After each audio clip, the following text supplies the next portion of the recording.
Jody Banim, frustrating day for you. Do you want to give us your thoughts on the game? Yeah, frustrating afternoon. First half, we controlled large parts of it.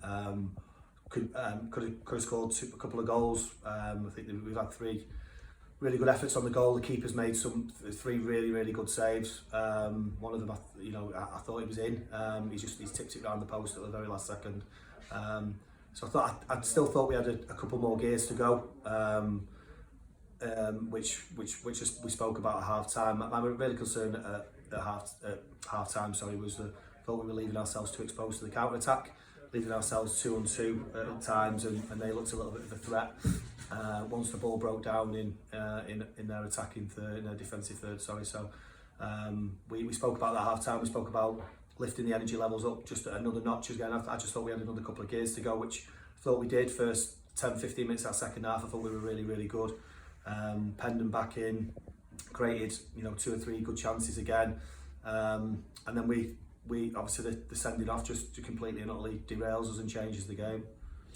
And I mean, obviously on the score, the sending off, like you say, just changes everything, and it changes the way you have to set up tactically. But you must be pleased with the resilience of the team in terms of how they dug in after the sending off and playing with 10.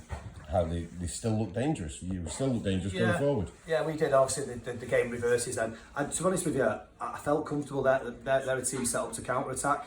They're not a team to set up to play through mid to deep blocks. Yeah. So I felt comfortable that they weren't going to play through us if we were compact and solid. And like I say, we looked a threat on the break as well.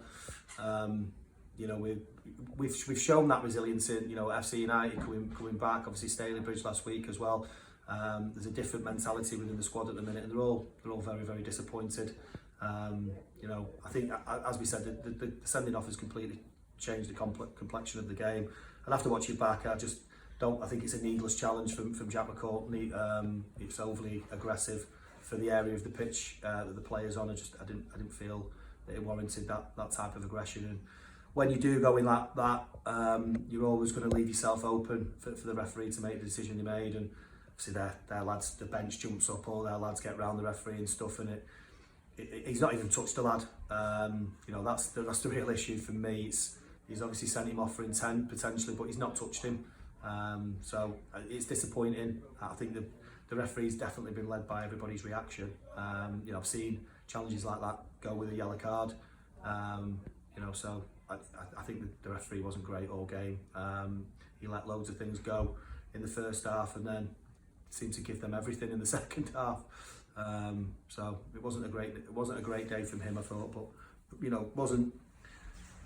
I'm not obviously blaming the referee for what happened. Obviously we've conceded in the 91st minute, something like that. It's hit a deflection.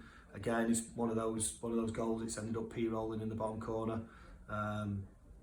It's a real kick in the teeth, and one we're going to have to pick ourselves up for. Now we've got injuries now as well, and that we could really have done without that suspension for Jack McCourt. He's going to miss 3 games, starting with Gainsborough next week. So with the injuries we're carrying at this moment in time, we're going to have to kind of wrap everyone up in cotton wool for the rest of the week to make sure that we can get a strong side out against Gainsborough next week.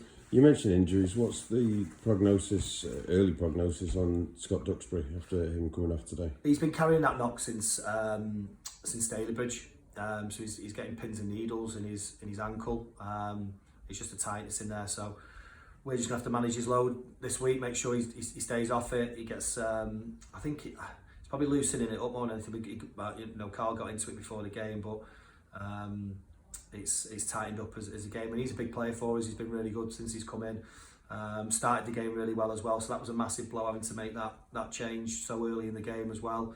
And then obviously, you lose Callum Dolan to injury and stuff as well. He's tweaked his knee in the first minute.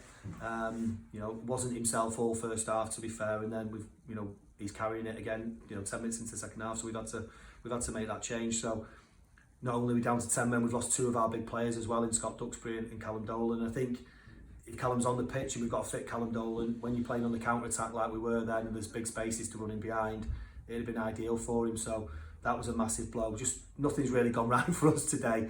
With the injuries before the game, during the game, and then obviously the sending off as well. It just wasn't our day. We've just got to pick ourselves up. We've been on a really good run. There's a real, shift in dynamics in that changing rooms at this moment in time. We're looking at the league table and the fixtures positively. And I know we can go to Gainsborough and win that game next week. We've just got to dust ourselves down, look at the things we could have done a little bit better today, and make sure that the injured players are getting the right treatment this week, and we can get them out on the pitch. Super. Well, thank you very much for talking to us, Jody. Appreciate it. Cheers.